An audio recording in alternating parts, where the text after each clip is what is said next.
13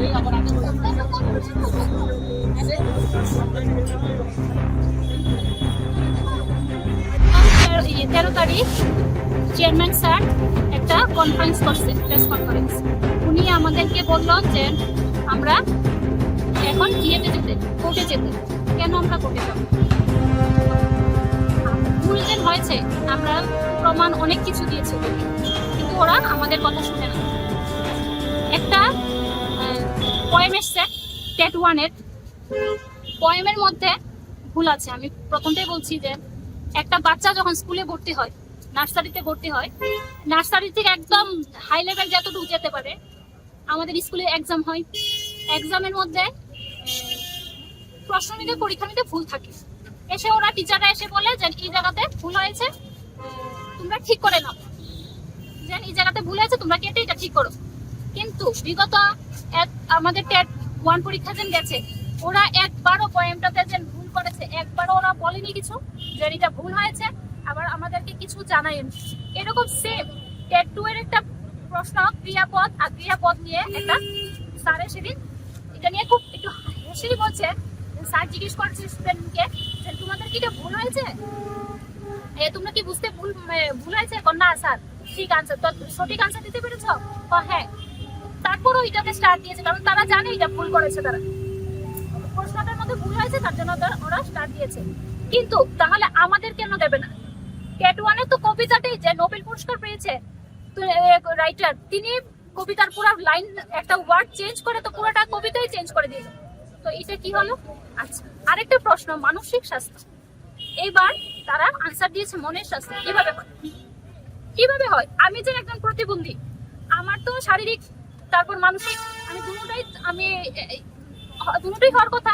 কারণ আমি আজকে মনটা ভালো আছে, কিন্তু আমি হায়াতে যেতে পারছি না অন্যখানে, কিন্তু আমার তো মনটা তো ঠিক ভালো নেই। তাহলে আমাদের এই বই আমরা রেফারেন্স দিয়েছি, এনসিইআরটি রেফারেন্স দিয়েছি, তারপরে তিনি দেখছেন। তো আমরা কি করবো? আমরা কার কাছে যাবো? উনি আমাদেরকে বলেছে কোর্টে যেতে। আমাদেরকে টাকা দেবে কে? কোর্টে যেতে হলে তো টাকা লাগবে, কে দেবে? কেউ তো দেবে না। আরেকটা কথা, উনি কোর্টে যেতে বলেন, তারপর 2022-এ অ্যানার্কি থিওরি আসলো, তারা আনসার, তাদেরই ভুলটা তারা স্বীকার যাচ্ছে না। কেন যাবে না? আমরা কোথায় যাব? আমরা এখন মুখ্যমন্ত্রীর কাছে আমরা আবদার যে আমাদেরটা কিছু একটা করে, আমরা না হলে কোথায় যাবো? আমরা কিভাবে কেস করবো? আমাদের টাকা পয়সারও তো দরকার। আমরা আজকে ভালো আছি, কালকে ভালো নাই থাকতে পারি। এই বছর পরীক্ষা দিয়েছেন, নেক্সট পরীক্ষা নাই দিতে পারি। আমাদের ভবিষ্যৎ নিয়ে কি হবে? কে দেখবে আমাদের ভবিষ্যৎটা? উনি তো আমাদেরকে এইভাবে এত ফল করে আমাদেরকে বললো যে আমরা নাকি এরকম করেছি, 200 লোক নাকি টেট প্লেয়ার ছেলেরা ওনাকে সাপোর্ট করেছে। কারা সাপোর্ট করেছে? যারা 90 পেয়েছে, ওরা ভয় পাচ্ছে, ওরা নাম্বার কমে যাবে, ওরা ভয় পাচ্ছে।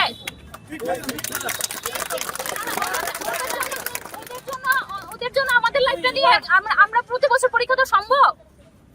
আমার কিভাবে আসতে হয়? স্যারের তো উচিত ছিল আমাদের কথাটা একবার চিন্তা করার। আমি এতদিন আসিনি, কোনো আন্দোলনে আমি আসিনি, আমি জানি স্যার একটা ব্যবস্থা করবে, কিন্তু ওই দিনের কথা থেকে আমি আর স্যারের উপর কিভাবে ভরসা করব? আর খালি কোর্ট দেখা। আরেকটা কথা, উনি যে কোর্ট দেখা, একটা আনসার কি দেওয়ার পরও যদি চেঞ্জ হতে পারে, ওরা বলছে প্রিন্টিং মিস্টেক করে 9 তারিখ রেজাল্ট দিয়েছে, আবার 10 তারিখ রাতে 11টার পর আরেকটা রেজাল্ট কিভাবে দিল? একটা স্টার কিভাবে দিল? তারা আরো আইন দেখাচ্ছে আমরা কোর্টে যাব।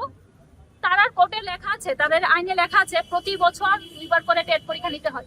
কয় বছর? আমাদের 2-2.5 বছর পর, 3 বছর পরে টেট নিয়ে আবার বলছে তারা আইনের কথা।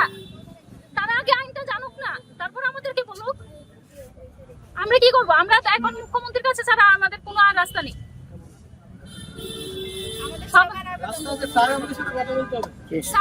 স্বপ্নকে সত্যি করতে চান, ভবিষ্যৎকে উজ্জ্বল করতে চান, তাহলে আজই নিয়ে নিন সঠিক সিদ্ধান্ত। আর আপনাদের জন্য সঠিক সিদ্ধান্ত হলো শ্রীলক্ষ্মী গ্রুপ অফ ইনস্টিটিউশনস, সবচেয়ে আধুনিক শিক্ষার অন্যতম ঠিকানা। আমাদের এখানে রয়েছে nursing, paramedical, pharmacy, management, education, allied health science সহ নানান উপযোগী কোর্স।